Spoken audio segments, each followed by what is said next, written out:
We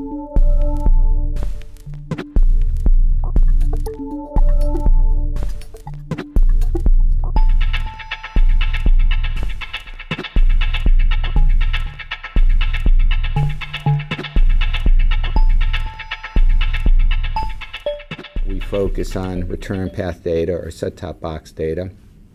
And our presentation today dealt with understanding commercial avoidance or tune-away levels based on a number of different variables. So we looked at tune-away levels based on duration of the commercial, pod position, position of the pod in the program, HD versus SD, which turned out to be one of the very interesting findings. Much lower tune-away levels with HD than with SD. So it may be indicative that you have a more engaged viewer with HD.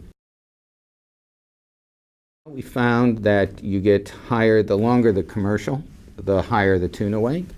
We found that the highest tune-away occurs in the first position in the pod. Now that's kind of counterintuitive, that people have historically placed higher value on being in the first position, but in fact that's where you get the most tune-away. And of course we saw a great deal of variability by network and program genre. And we saw tune-away levels that were well into the double digits. So I think that what we're starting to do is we're starting to demonstrate how RPD data can come into the measurement space for television and really help to enable the decision making that are made by planners and professionals who have to make media choices. Yeah. One of the questions that we have been asked by clients and others is the value of a 15-second commercial versus a 30. And what the paper actually shows is that there is less tune-away with a 15-second commercial than with a 30. And as you go from a 30 to a 60, you get higher levels of tune-away. So one could argue that from an advertiser's point of view, in terms of retaining an audience to a commercial, you're better off going with two 15s than with one 30. Another key finding from the research was the amount of tune-away based on position in the pod, where the tune-away levels for the spot that is in the very first position is much, much higher. And what we see happening is the tune-away levels level off as you go through the commercial break. And just thinking about another key finding from a paper that we presented last year, which ties in, we saw that as you get to 3 or more exposures, tune-away accelerates. And it accelerates especially if that commercial is in the first position. So that is really, really a situation that advertisers should try to avoid. If a network is going to put an ad in the A position, they should give some thought to the quality of the creative, because what they, I would assume, would want to do would be to optimize that audience, not just for the first ad, but for the ads that are coming afterwards in that pod. So I think the implication is that we're developing tools that will allow us and networks to manage the composition and construction of those commercial pods. And if you're an advertiser and your creative leads to a loss in audience, one could argue that there could be some sort of an adjustment, if you will. There's an opportunity, as I mentioned, I think integrating these data with other sorts of data is important. Another source of data might be on ad effectiveness. There are companies out there who do excellent work to rate commercials, to understand the effectiveness of the creative. And so one of the things that we are going to be looking at is whether or not there's a relationship between the quality of the creative and the level of ad avoidance that we see. So it's possible that we'll be able to bring these data together in a meaningful way that is predictive of how consumers will respond to a particular creative. One of the things that I found fascinating about the discussion in general was about the integration of return path data with other third-party databases. And I know we're beginning to do work in this particular area where we're going to be integrating the return path data with product purchase information. So, for example, that will allow us to look at the viewing behaviors of buyers of particular brands, or heavy category buyers, or non-buyers of particular products. So we're actually developing methods where segments will be defined behaviorally, and then we can examine their viewing behavior even further. You can also extend this to think about the integration of these data with customer databases. So if you're a financial organization that has a customer database and you've scored that database, how relevant is it for that particular advertiser to now understand the media habits of those customer segments that they are marketing against? And if you think about it, what this means is that the definition of a currency is changing and broadening.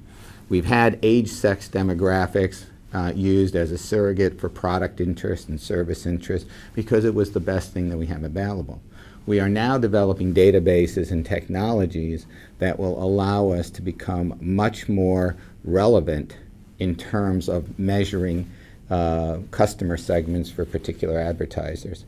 We're very, very excited about this as a development, and it was actually encouraging to hear other people on the program this morning talking about really bringing these databases together. The keynote that we had this morning from Dr. Groves was very striking. I think in the presentation he showed that it is not going to be too long before the majority of the population in the United States is actually going to be an aggregate of minorities. And I think that that has implications for networks, particularly foreign language networks. In fact, one of the other papers that was presented by Kantar Media dealt with using return path data to understand foreign language networks.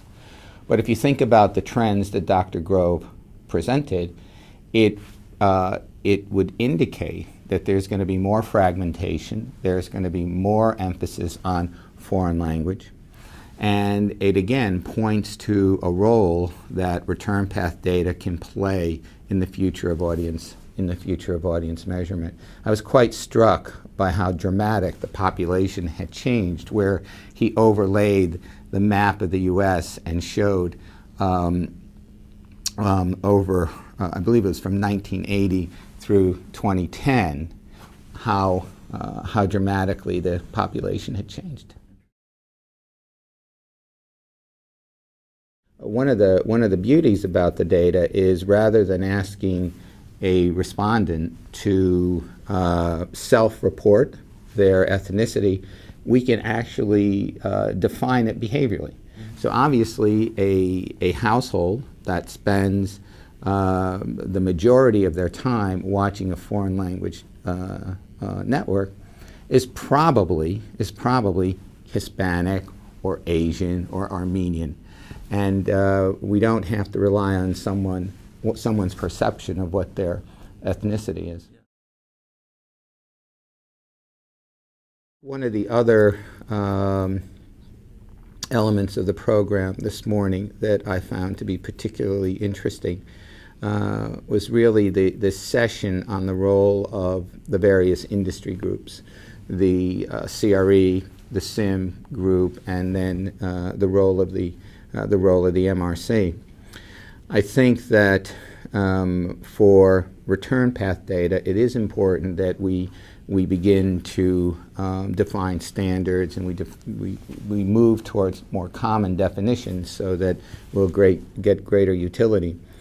But I think that there needs to be a settling, because as I sat there and I saw the three organizations, we as a research agency have to choose which of these groups should we be working with. And we don't have the resources to be involved with SIM and MRC and CRE. So I think that some leadership and some direction on the part of the industry in that particular area is important. It was a thing that struck me this morning. Well, actually, the MRC does that. It validates the process by which a research agency collects, edits, and delivers information. And as I understand it, the research industry going into an accreditation process defines its procedures. Mm-hmm. And then the MRC audits to say yes or no, they do follow against those procedures. So the outcome, one outcome of the MRC is in fact they do validate the ratings process, but it's an outcome of the actual process of validating the collection, the handling of the data, and then the delivery. I think that certainly at a high level, their common mission would be to serve the interests of the industry, right, and to bring some standardization and definition to the process. So at a top level, I do think that the missions are similar. The role of industry leadership, and to be quite honest, this could be an area where the ARF could be quite instrumental, is to bring an understanding to the industry as to what these new data sources entail, what are some of the advantages, and importantly, what are some of the limitations of these new data sources, and to do it in a way that is consistent across the different participants on the research side. So a definition that is used by Kantar should be consistent with a definition that's being used by another agency. And by doing that, it helps to foster the understanding. And I think that's an important role on the part of the industry.